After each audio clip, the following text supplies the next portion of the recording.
আজকে পাতাল লোক সিজন 2 শুরু করছি। আগেই বলে রাখি, যারা সিজন 1 দেখেননি তারাও সিজন 2 দেখতে পারবেন। তবে আগের সিজন দেখে আসলে ক্যারেক্টারগুলোর সাথে ইমোশনালি কানেক্ট করতে সুবিধা হবে। আর একটা বিষয়, আপনারা কমেন্ট করেন না, তাই বুঝতে পারি না ভিডিও কেমন হচ্ছে অথবা আপনারা পরবর্তী ভিডিও দেখতে আগ্রহী কিনা। আমি আশা করছি এই ভিডিওতে মিনিমাম সবাই একটা করে কমেন্ট অবশ্যই করবেন। যাই হোক, কথা না বাড়িয়ে শুরু করা যাক পাতাল লোক সিজন 2 এর এক্সপ্লেনেশন।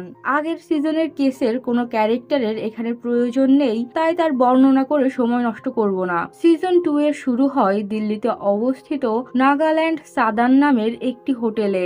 একজন ওয়েটার কারোর জন্য খাবার নিয়ে যাচ্ছে। রুমে পৌঁছে অনেকবার নক করার পরেও কারো সাড়া না পেয়ে সে খাবার নিয়ে রুমের ভেতরে চলে আসে। সেখানেও কেউ ছিল না। ওয়েটার খুঁজতে খুঁজতে ওয়াশরুমে এসে দেখতে পায় গেস্টের মাথাবিহীন শরীর পড়ে আছে আর মাথাটা দেওয়ালের উপরে রাখা। দৃশ্যপট পরিবর্তন হয় আউটার জামনাপাড় থানায়। সেখানে এখন ভিড়কের জায়গায় নতুন এসএইচও এসেছে। হাতিরাম একজন কনস্টেবলকে সাথে নিয়ে এসেছে যে চাকরি ছাড়তে চাইছে কারণ তার ইন্স্যুরেন্স কোম্পানিতে ভালো পজিশনে চাকরি হয়ে গিয়েছে। এসএইচও বলে তাই বলে সরকারি চাকরি ছেড়ে দেবে? মেয়েটি উত্তর দেয়, এখানে থাকলে হয়তো 15 বছর পর জুনিয়র ইন্সপেক্টর হতে পারবে, এই চাকরি করে কোনো লাভ নেই। হাতিরাম তার কথাগুলো ফিল করে, তার সাথেও তো এমনই হয়েছে। যাই হোক, কাজ শেষে হাতিরাম বাইরে আসলে আমরা মঞ্জুকে দেখতে পাই যে এখন 3 মাসের প্রেগনেন্ট। হাতিরাম খেয়াল করে টোকাস একটি মহিলাকে ধমকাচ্ছে। হাতিরাম কি হয়েছে জিজ্ঞেস করলে টোকাস বলে ওই মহিলার বর নাকি মিসিং। টোকাসের ধারণা হয়তো কোথাও মদ খেয়ে পড়ে আছে, সময় হলে ঠিকই বাড়ি ফিরে আসবে। হাতিরাম মহিলাটিকে নিজের ক্যাবিনে ডেকে নেয়। মহিলাটির নাম গীতা পাসওয়ান। তার হাজবেন্ড রঘু পাসওয়ান মিসিং। প্রতিদিন একবার হলেও তাকে কল করে, কিন্তু গতকাল থেকে একবারও ফোন করেনি। হাতিরাম জিজ্ঞেস করে শেষবার কি কথা হয়েছিল। গীতা আমতা আমতা করে বলে ঝগড়া হয়েছিল। সে তার ছেলে নিয়ে শ্বশুর শাশুড়ির সাথে ছাপড়াতে থাকে। 1 বছরের উপরে তাদের দেখা সাক্ষাৎ নেই, সেটা নিয়েই ঝগড়া হয়েছিল।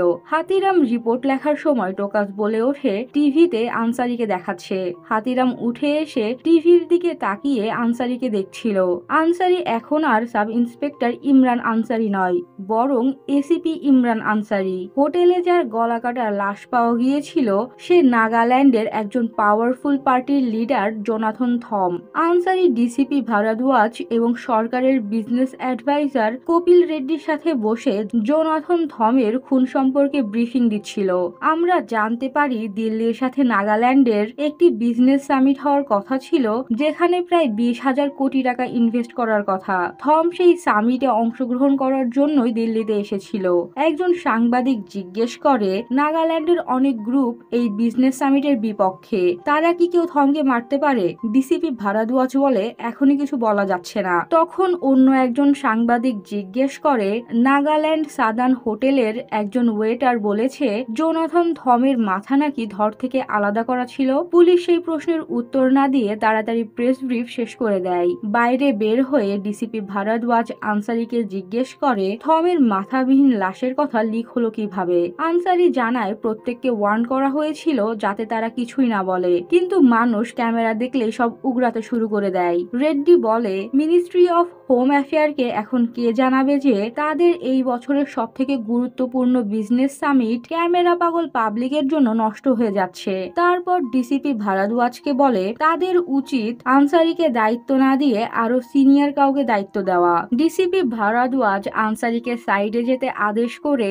রেড্ডিকে জানায় ACP Imran Ansari IPS training এ টপ করেছিল, তাছাড়া এসআই হিসেবে গ্রাউন্ড লেভেলে অভিজ্ঞতাও আছে। সে রেড্ডির মনের অবস্থা বুঝতে পারছে। সে জানে থম রেড্ডির অনেক ভালো বন্ধু ছিল। রেড্ডি বলে শুধু তাই নয়, থম এখানে এসেছিল কারণ সে রেড্ডিকে বিশ্বাস করত। অন্যদিকে হাতিরাম রঘু পাসওয়ানকে খুঁজতে খুঁজতে তার দিল্লির ঠিকানায় চলে আসে, যেখানে সে আরো 3 জনের সাথে থাকতো। যে ছেলেটা হাতিরামকে এখানে এনেছে সে রঘুর দূর সম্পর্কে চাচার ছেলে। আমরা জানতে পারি রঘু আগে একটি বিয়ের ব্যান্ডে কাজ করত, এখন আজাদপুরের এক সাহেবের হয়ে কাজ করে। হাতিরাম জিজ্ঞেস করে রঘুর আরো কারো সাথে ওঠা বসা ছিল কিনা। রঘুর একজন রুমমেট আজ্জু আমতা আমতা করে উত্তর দেয় খুব সম্ভবত রঘুর অ্যাফেয়ার চলছিল। ব্যান্ড থেকেও এই জন্যই তাকে বের করে দিয়েছিল, কারণ রঘু কাজে মন না দিয়ে শুধু ফোনে কথা বলতো। এরই মাঝে একজন কনস্টেবল রঘুর যে জিনিসপত্র ঘেটে দিমাপুর টু দিল্লির টিকিট খুঁজে পায়। দিমাপুর নাগাল্যান্ডের একটি শহর। রঘুর সেই ভাই জানায় রঘু প্রায়ই তার মালিকের কাজের জন্য নাগাল্যান্ড যেত। সব শুনে হাতিরাম গীতাকে বলে যদি রঘু 2-3 দিনের মধ্যে ফিরে আসে তাহলে ভালো, নয়তো ভেবে নেবে সে ওই মহিলার সাথে পালিয়েছে। গীতার সাথে সাথেই তার পা জড়িয়ে ধরে কাঁদতে কাঁদতে বলে ওঠে রঘুকে যেভাবেই হোক খুঁজে দিতে, নয়তো তার ছেলের কি হবে। তাছাড়া রঘু পরিবারের একমাত্র কর্মক্ষম ব্যক্তি। হাতিরাম রঘুর ছেলের মুখের দিকে তাকিয়ে গীতার কথা মেনে নেয়। সে রঘুর মালিকের ঠিকানা নিয়ে তার কাছে চলে আসে। রঘুর মালিকের নাম যোগী ভাই। সে আজাদপুর মার্কেটে ফলের ব্যবসা করত। হাতিরাম রঘুর ছবি দেখিয়ে জিজ্ঞেস করে যোগী রঘুকে চেনে কিনা। যোগী জানায় নাগাল্যান্ড থেকে সে পাইনঅ্যাপেল ও প্যাশন ফ্রুট নিয়ে আসে। যেহেতু ফলগুলো ট্রেনে আসে তাই 2-3 জন লোক পাঠায় জিনিসপত্র লোড আনলোড করার জন্য। রঘুও তাদেরই একজন, কিন্তু 2 সপ্তাহ আগেই রঘু কাজ ছেড়ে চলে গিয়েছে।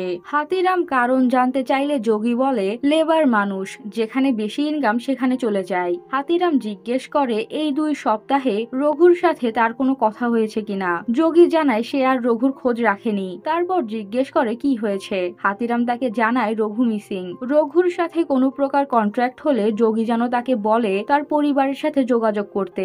সেখান থেকে বের হয়ে হাতিরাম টোকাসকে বলে পুরনো দিল্লির ট্রেন স্টেশনের 2 সপ্তাহের আগের সিসিটিভি ফুটেজ বের করতে। যখন দিমাপুরের উদ্দেশ্যে ট্রেন ছাড়ে সে দেখতে চায় যোগী সত্যি বলছে নাকি মিথ্যা। এরই মাঝে মঞ্জু হাতিরামকে কল করে জানায় রঘু পাসওয়ানের মতো দেখতে একজনের বডি পাওয়া গিয়েছে। হাতিরাম মর্গে পৌঁছাতেই মিডিয়া তাকে ঘিরে ধরে। পরে বুঝতে পারে তারা যার জন্য অপেক্ষা করছিল হাতিরাম সে নয়। একটু পরেই আনসারি গাড়ি নিয়ে সেখানে উপস্থিত হয়। মিডিয়া তার গাড়ি ঘিরে ধরলে আনসারি সোজা হেঁটে চলে যায়। টোকাস হাতিরামকে বলে আনসারির সাথে একটু কথা বলে আসার জন্য। হাতিরাম আনসারির যাওয়ার দিকে তাকিয়ে উত্তর দেয় থাক, দেখছিস না স্যার বিজি, বড় মার্ডার কেস সলভ করছে। হাতিরাম ভিতরে গিয়ে গীতাকে নিয়ে মর্গে চলে আসে। গীতা ডেড বডিটি দেখে কান্নায় ভেঙে পড়েছিল, যেটা দেখে হাতিরাম ভাবে বডিটি হয়তো রঘু পাসওয়ানেরই। কিন্তু গীতার কাছে আসার পর গীতা তাকে জানায় এটা রঘু নয়, কারণ রঘুর পেটে অপারেশনের একটা পুরানো দাগ ছিল। অন্যদিকে আনসারি এসেছিল জনাথন থমের পোস্টমর্টম সম্পর্কে জানতে। ডক্টর বলে থমকে আগে ধারালো চাকু দিয়ে গলা কেটে মারা হয়েছে, তারপর তার মাথা কেটে ফেলা হয়েছিল। সম্পূর্ণ বিষয়টাই টেকনিক এবং শক্তির। পেছন থেকে একজন ইন্টার্ন ডক্টর বলে সে নেট জিওতে দেখেছিল নাগাল্যান্ডের এক ট্রাইব 60 দশকের দিকে এভাবে মাথা ছিন্ন করত।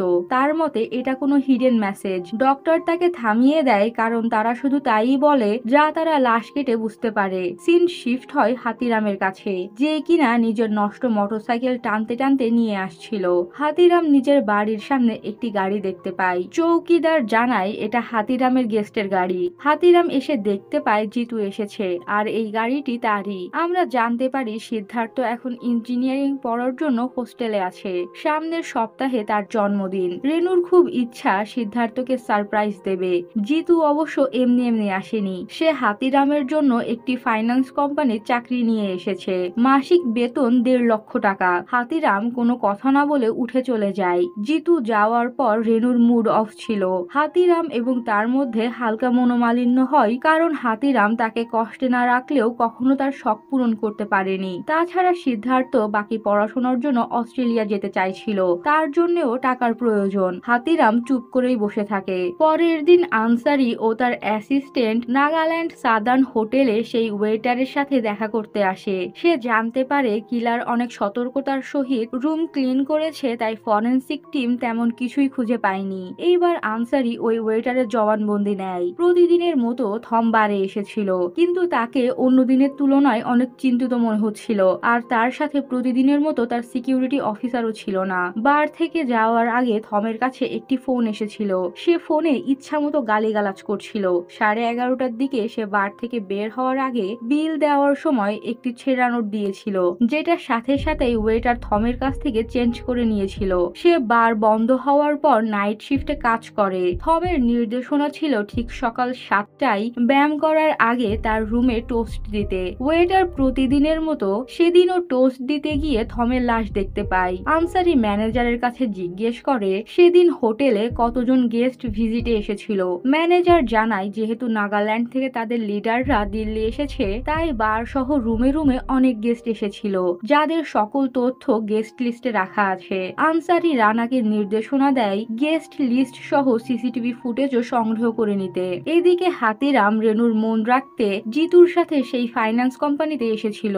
জায়গাটা ঠিক অফিসের মতো নয়। হাতিরাম ম্যানেজারের সাথে কথা বলে বুঝতে পারে তারা কোনো ফাইন্যান্স কোম্পানি নয়, বরং হুন্ডি ব্যবসায়ী। তাদের টাকার দেখাশোনা করার জন্যই পুলিশ বা ডিফেন্স ব্যাকগ্রাউন্ডের লোক খুঁজছে। হাতিরামকে চুপ করে বসে থাকতে দেখে ম্যানেজার তাকে 1.5 লাখ টাকার জায়গায় 2 লাখ টাকা অফার করে। হাতিরাম রাজি তো হয়ই না, উল্টো তাকে হুমকি দিয়ে বেরিয়ে আসে। বাইরে আসতেই হাতিরামের ফোনে কল আসে। ফোনের অপর পাশ থেকে কমলেশ নামের একজন ট্রাফিক কনস্টেবল তাকে জানায় একটি মহিলা অ্যাক্সিডেন্ট করেছে। তার ফোনেই সে হাতিরামের নাম্বার পেয়ে তাকে কল করেছে। সিন শিফট হয় আনসারির কাছে, যে সেদিনের নাগাল্যান্ড সাদানের সিসিটিভি ফুটেজ চেক করছিল। সে থমের রুমের সামনে সিসিটিভি ফুটেজ না পেয়ে ম্যানেজারকে জিজ্ঞেস করতেই সে জানায় থম তার উপর নজর রাখা পছন্দ করত না, তাই তার রুমের সামনে সিসিটিভি ক্যামেরা বন্ধ ছিল। তাদের কাছে থমের লিখিত এবং সরকারি পারমিশনও আছে। আনসারি একটু বিরক্ত হয়, তারপরও সে সৎবীরকে বলে ম্যানেজারের কথাটা ভেরিফাই করে দেখতে। হঠাৎ আনসারি কিছু একটা খেয়াল করে। একটি মেয়ে বেশ তাড়াহুড়ো করে করিডোর দিয়ে বেরিয়ে যাচ্ছিল। তার ব্যবহার কেমন যেন সন্দেহজনক মনে হয়। সাথে সাথেই আনসারি অর্ডার দেয় মেয়েটির ছবি সবগুলো থানা সহ তাদের ইনফরমারদের কাছে পাঠিয়ে দিতে। হোটেলের কাছ থেকেও সব সিসিটিভি ফুটেজের ব্যাকআপ চেয়ে নেয়। অন্যদিকে হাতিরাম হসপিটালে এসেছে। কমলেশ জানায় মহিলাটির সাথে একটি বাচ্চাও ছিল, কিন্তু বাচ্চাটা এতটাই ভয় পেয়েছে যে সে কোনো কথা বলতে পারছে না। হাতিরাম এসে দেখে সেটা গীতার ছেলে গুড্ডু, অর্থাৎ গীতা পাসওয়ান অ্যাক্সিডেন্ট করেছে। আমরা সেখানে দুজন সন্দেহজনক ব্যক্তিকেও লক্ষ্য করি, যারা হাতিরাম ও গুড্ডুর দিকে নজর রাখছিল। অন্যদিকে নাগাল্যান্ডের সকল লিডারদের নিয়ে ministry of home affairs meeting ডেকেছে। সবাই অনেক রেগে ছিল, কারণ দিল্লিতে এসে তাদের মধ্যে একজন খুন হয়েছে। অনেকে তো বিজনেস সামিট ক্যান্সেল পর্যন্ত করতে চাইছিল। তখন তাদের মধ্যে একজন, যার নাম আঙ্কেল কেন, সে সবাইকে শান্ত করে। কেন বেশ খোশমেজাজি মানুষ, তার কিডনিতে সমস্যা, তাই সে তার অ্যাসিস্ট্যান্ট মেয়েটিকে বলে তাকে নিয়ে ওয়াশরুমে যেতে। কেন যেতেই সৎবীর এসে আনসারির কানে কানে কিছু একটা বললে আনসারি বাইরে বেরিয়ে আসে। সেখানে জোনাথন থমের সিকিউরিটি অফিসার ড্যানিয়েল বসেছিল। আনসারি যখন জিজ্ঞেস করে সে এতক্ষণ কোথায় ছিল, তখন ড্যানিয়েল জানায় সে সকাল সকাল চার্চে গিয়েছিল থমের জন্য প্রার্থনা করতে, সেই সাথে নিজের গুনাহ কনফেস করতে। আনসারি জিজ্ঞেস করে কি গুনাহ। ড্যানিয়েল উত্তর দেয় তার কাজ ছিল থমকে প্রোটেক্ট করা, যেটা করতে সে ব্যর্থ হয়েছে। আনসারি তার উত্তরে সন্তুষ্ট হতে পারছিল না। সে ড্যানিয়েলকে অ্যারেস্ট করতে বললে সেখানে কেনের অ্যাসিস্ট্যান্ট এসে বলে কাল সারা রাত সে আর ড্যানিয়েল তার রুমে একসাথে ছিল। মেয়েটির হাজবেন্ড জেনে গেলে সমস্যা, তাই ড্যানিয়েল সত্যটা বলতে চাইছিল না। আনসারি তাদের স্টেটমেন্ট রেকর্ড করার আদেশ দেয়। এরই মাঝে তার কাছে একটি কল আসে। ফোনের অপর পাশ থেকে জানায় পুলিশের একজন ইনফর্মার সেই মেয়েটিকে চিনতে পেরেছে। আনসারি ও সৎবীর বসন্তকুঞ্জের একটি ক্লাবে চলে আসে। সৎবীর সেই ইনফর্মারকে মজা করে জিজ্ঞেস করে এই বড় লাল গাড়ি সে কবে কিনেছে। ইনফর্মার হেসে উত্তর দেয় এটা এই ক্লাবের ওনার ধ্রুব মালিকের। তাদের ভেতরে নিয়ে যেতে যেতে ইনফর্মার জানায় সে যখন নার্কোটিক্সের হয়ে কাজ করত তখন এই মেয়েটিকে দেখেছিল। সে ভাবতো মেয়েটা মনে হয় ক্লাবে এনজয় করতে আসে। পরে জানতে পেরেছে সে এই ক্লাবেই চাকরি করে। এরই মাঝে ধ্রুব মালিকের নজর তাদের উপর পড়লে আনসারি তাকে ডেকে নেয়। ধ্রুবকে মেয়েটির ছবি দেখালে সে বলে সে চেনে না, হয়তো ম্যানেজার বলতে পারবে। ম্যানেজার ছবিটি দেখে জানায় মেয়েটির নাম রোজ লিজো। সে সহ কিছু মেয়েদের ক্লাবে রাখা হয়েছে যাতে ডান্স ফ্লোর ফাঁকা ফাঁকা না লাগে। আনসারি রোজ লিজোর ঠিকানা ও ফোন নাম্বার চাইলে ম্যানেজার ধ্রুবর দিকে তাকায়। তখন ধ্রুব বলে তাদের রোজের ঠিকানা দিয়ে দিতে। রোজ তার এমপ্লয়ি, ইনফরমেশন নিশ্চয়ই আছে। তারপর আনসারির কাছ থেকে বিদায় নিয়ে চলে যায়। আনসারি ও সৎবীর রোজের ভাড়া বাড়িতে চলে আসে। তার বাসার মালিকের বউ রোজকে ইচ্ছামতো গালিগালাজ করেই যাচ্ছিল।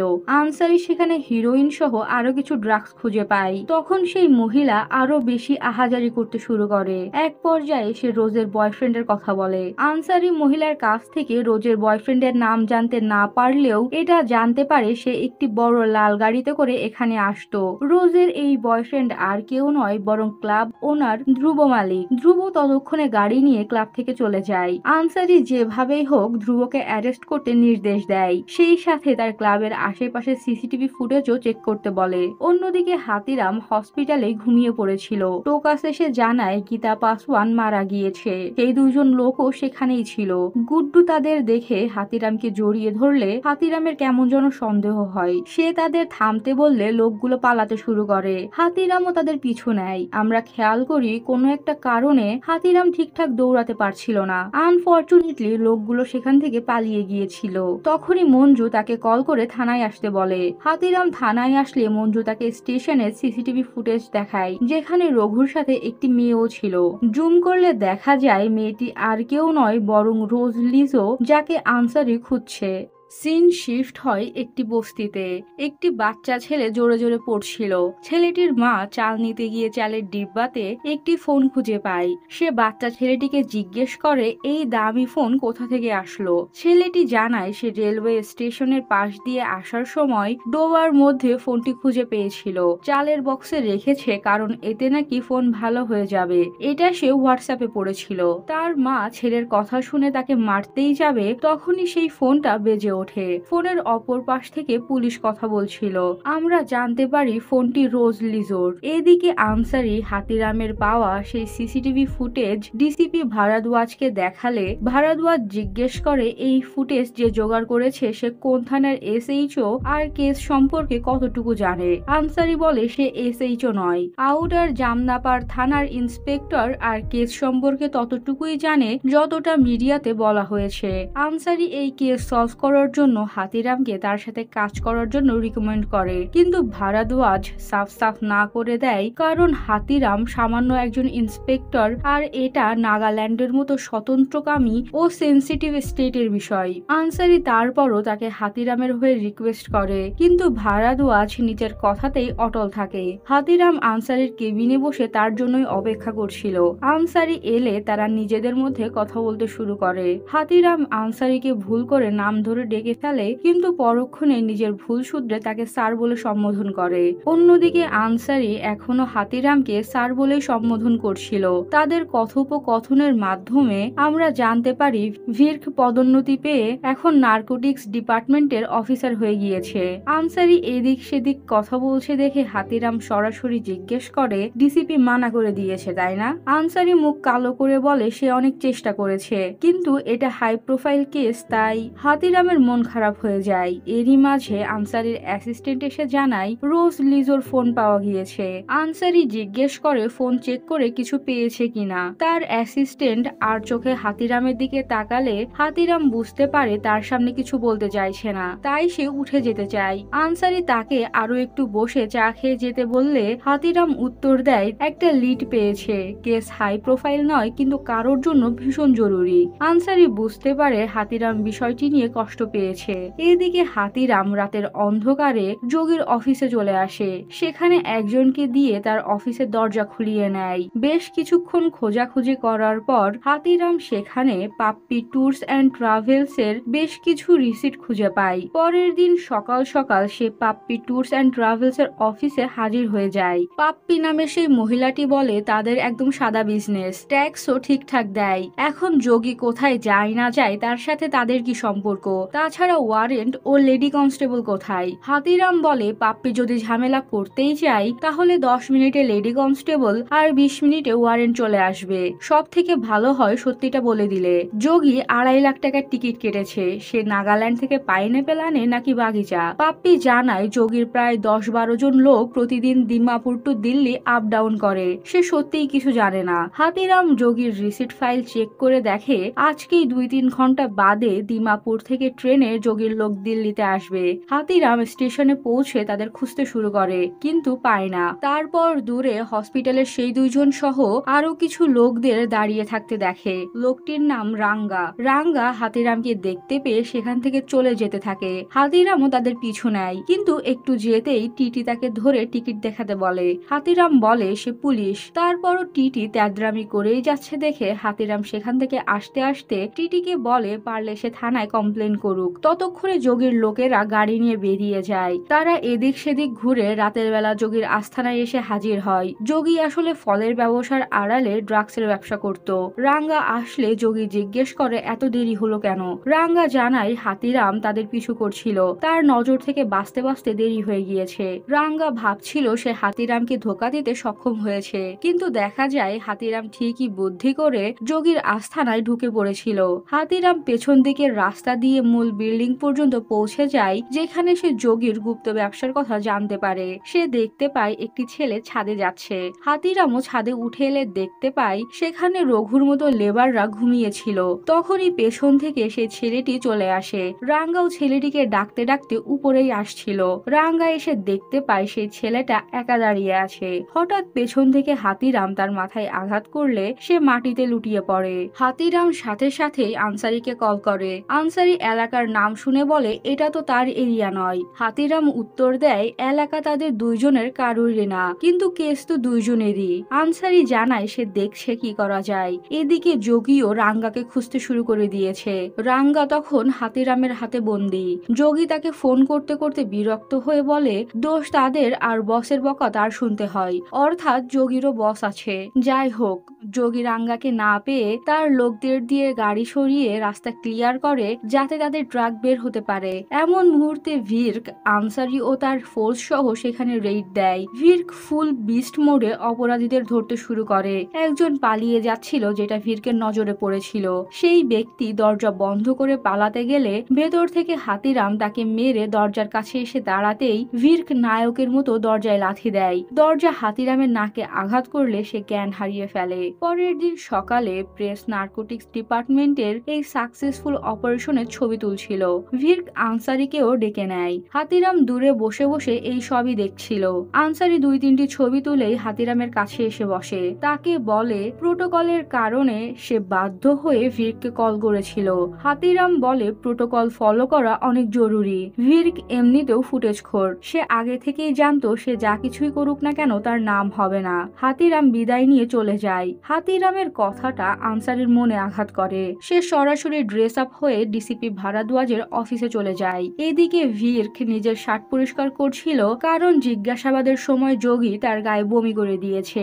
আনসারি এসে জিজ্ঞেস করে জিজ্ঞাসাবাদে কিছু জানতে পেরেছে কিনা। ভির্ক জানায় দিমাপুর থেকে ম্যাক্স রিজু নামের একজন ড্রাগস পাঠায়, আর যোগীর বসের নাম ধ্রুব মালিক। আনসারি বলে সেও ধ্রুবকেই খুঁজছে। ভির্ক জানায় সে এখন ধ্রুবর ফার্ম হাউসেই যাচ্ছে তাকে ধরার জন্য। তাদের কথার মাঝেই হাতিরাম সেখানে উপস্থিত হলে ভির্ক জিজ্ঞেস করে সে এখানে কি করছে। আনসারি উত্তর দেয় সেই হাতিরামকে ডেকেছে যোগীকে জিজ্ঞাসাবাদ করার জন্য, কারণ হাতিরাম এখন থেকে জনাথন থম মার্ডার কেসে অফিসিয়ালি ইনভেস্টিগেট করবে। ডিসিপি ভারাদ্বাজ নিজে অর্ডার দিয়েছে, অর্থাৎ সকাল সকাল আনসারি এই জন্যই ডিসিপি ভারাদ্বাজের সাথে দেখা করতে গিয়েছিল। ভির্ক বলে কিন্তু যোগী তো নার্কোটিক্সের আন্ডারে। আনসারি আস্তে করে তাকে বলে জিজ্ঞাসাবাদ করতে দিন স্যার, যোগীকে কিন্তু চৌধুরী স্যারই ধরিয়ে দিয়েছে। ভির্ক যাওয়ার আগে হাতিরামকে বলে যায় একটু আস্তে মারপিট করতে, সেই সাথে কালকের আঘাতের জন্য সরিও বলে। হাতিরাম মুচকি হেসে যোগীকে জিজ্ঞাসাবাদ করতে চলে আসে। যোগী জানায় সে সত্যিই জানে না রঘু পাসওয়ান কোথায়। হাতিরাম বলে ওঠে তার লোক রাঙ্গা গীতা পাসওয়ানকে খুন করেছে, বেশি ঝামেলা না চাইলে সত্যিটা বলে দিতে। যোগী উত্তর দেয় তার লোকেরা শুধু গীতাকে পুলিশের কাছে যাওয়া থেকে আটকাচ্ছিল। 1-2 কথায় হাতাহাতি শুরু হয়ে গেলে তারা গীতাকে ধাক্কা দিয়েছিল, আর গীতা বাসের নিচে পড়ে। সে সত্যিই জানে না রঘু কোথায়, সে তো 2 সপ্তাহ আগেই রঘুকে কাছ থেকে বের করে দিয়েছিল।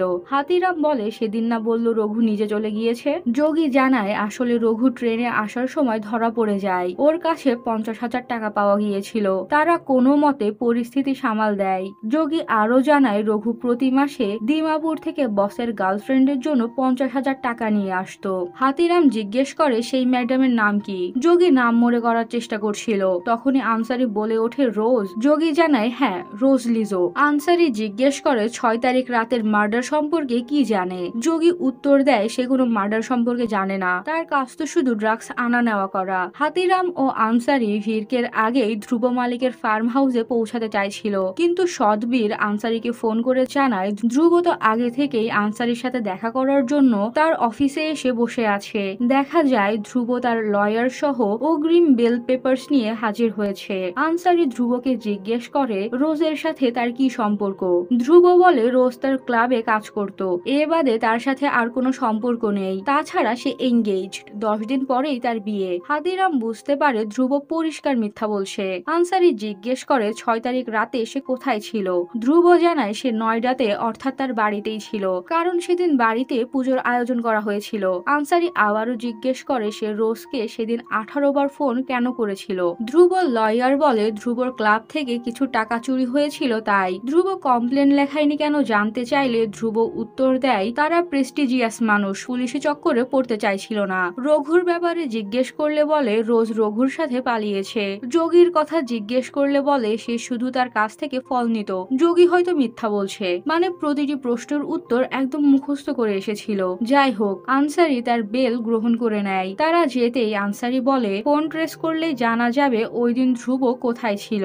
এরই মাঝে তার কাছে কল আসে। ডিসিপি তাকে টিভি অন করতে বলে। দেখা যায় 3 জন জঙ্গি ক্লেইম করছে তারাই থমকে মেরেছে, কারণ থম একজন গাদ্দার। নাগাল্যান্ড তাদের, অন্য জায়গা থেকে মানুষ এসে সেখানে বসবাস করতে পারবে না, মানে সেটেলার পাহাড়ি টাইপ সমস্যা। তারা চায় না এই বিজনেস সামিট হোক আর বাইরের মানুষ নাগাল্যান্ডে এসে ইনভেস্ট করে বসবাস করা শুরু করুক। এদিকে কেন রেড্ডি সহ আনসারিরা মিটিং এ বসেছে। কেন ওই 3 জন ব্যক্তির কথা শুনে বেশ আফসোস করে। আনসারি থমের ছেলে রুবেন থম সম্পর্কে জানতে চায়, কারণ রুবেন জোনাথন থমের সাথে ঝগড়া করে তার রাজনৈতিক দলে যুক্ত না হয়ে বরং নিজের একটি দল বানিয়েছিল।